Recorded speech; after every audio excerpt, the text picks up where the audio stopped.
From Milwaukee, Oregon, Dave Houston. His opponent is the reigning PBA Player of the Year, the talented Marshall Holman.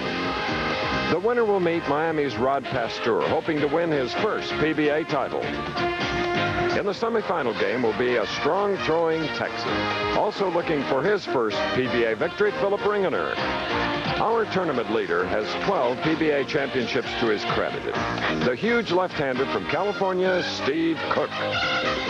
That's our field today on the Professional Bowlers Tournament from Squaw Peak here in the southwest desert city of Phoenix, Arizona.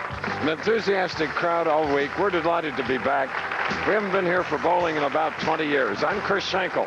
And what a field we have for you today. And the 5-3 United States Open champions, 2 non-winners. There are 2 left-handers for those of you that bowl from that side. So a lot of variety, a lot of interesting competition. 17 times he won PBA titles. Here he is, my colleague, Nelson Burton Jr. Bo. Thank you, Chris. I was here 20 years ago when we had that tournament in 1968. And I came back here about a month ago and bowled a few practice games, and not much has changed at Fairlane Squaw Peak Lanes. The lane surface was very smooth back then. It's very smooth now. That allows the players to get to the pocket easily. One thing is a little bit different out here in Phoenix. There's not much humidity, and the pin action is very fast. The pins go flying all different directions, but there's a real premium on the solid hit. You carry it almost every time. Now, as Chris said, there's 3 U.S. Open champions in the finals field. And you know, when Dick Ricker won this tournament, he won $6,000 in 1968. And, Chris, there's a lot more money at stake for the players today. Let's take a look at it. All right, there you see the winner can get $27,000. And if one wins the tournament today, Marshall Holman, he will break Mark Roth's all-time money-winning record of over $1,300,000. But he has 4 games in which to do it. A formidable first opponent and a 5-time winner from Milwaukee, Oregon, Dave Houston. There he is, one of the most popular professional athletes anywhere. 6'2", 165 pounds.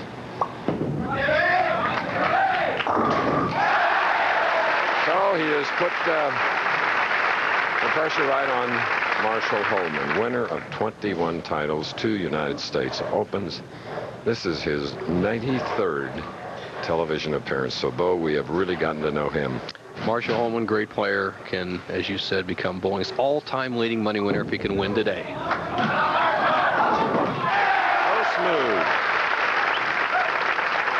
So intense. And so much talent. So he'll move to the left lane now, hoping to double and take a 10-pin lead. Our first match. The winner of this match, Holman or Houston, is going to be very tough to beat. The form on them is if they get by the first game, they keep rolling. They're very talented athletes, but their momentum players can shoot some very big scores. Marshall's last win was the Bowlers Journal Open in Venice from the 5th seed.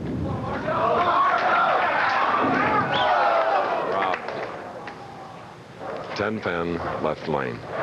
Holman a little discouraged by that hit. We said that the solid hit is usually rewarded in this bowling center, and not too happy with that because he left the solid 10. Holman cuts down the big hook ball by just spinning the ball, a little bit different method than some of the other players use. Watch this release. Goes right over the top of it, no hook, very accurate. Here's a man that wears his emotions on his face. Believe me, you always know how he feels. Very bright young man, and so is Dave Houston. And a neat high backswing.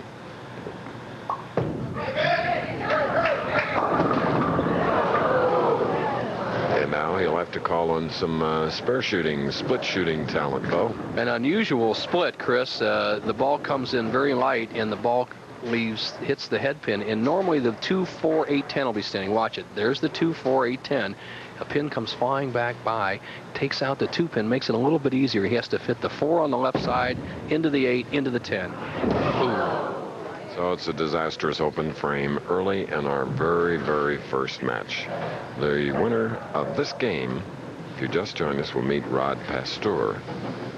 He is from Miami now, and then after that it will be Philip Ringener of Big Springs, Texas, West Texas, and our tournament leader is the big left-hander from California, Steve Cook.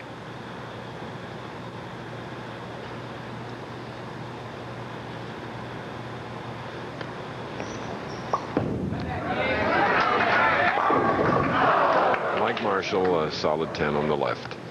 Houston, a great all-around athlete in high school. He was a high school basketball player, a 6-handicap golfer, and just a wonderful talent, and he's carried that over into the bowling game. Houston checking his slide line on the left lane. He won the United States Open in 1982 in Houston. His last win was in Arizona, Tucson. Now, Holman, who opened with a strike, has a spare up in the second, shooting in the third.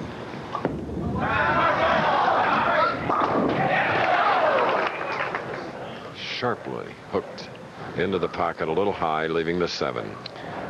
As the ball drives in the pocket, watch the action of the 4-pin, the second pin on the left-hand part of your screen. Bang! Holman hits so solidly that he drives the 4-pin straight back past the 7. Normally the 4 will take out the 7.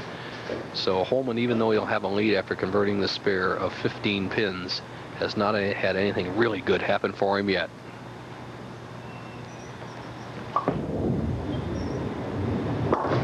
So Marshall Holman continues to mark. Earlier we had a chance to ask Marshall, if he could, what would he change in professional bowling? Well, I think I'd strive for the same thing the PBA strives for, and that's just more equity between left-handers, right-handers, straight shooters, hookers, and make it a total shot maker's game. Would you do the same, Bo? I agree. That's what all of bowling is really going for, letting the cream come to the top, and I believe we have that here at Fairlane's, aptly named Squaw Peak. We got lefties, righties, and the top players. The long look, like, why did you do that to me? Marshall saying, how many pins were standing up? I hit that ball, hit that pocket awfully good. Look at his game. Strike, solid 10, solid 7 in the third, and the unusual solid 9 in the fourth frame. Under any normal circumstances, Holman would have 4 strikes in a row. With a conversion here, he'll be working a 198 game. Okay, 150,000 AMW Pro Bowlers Classic will return after this break.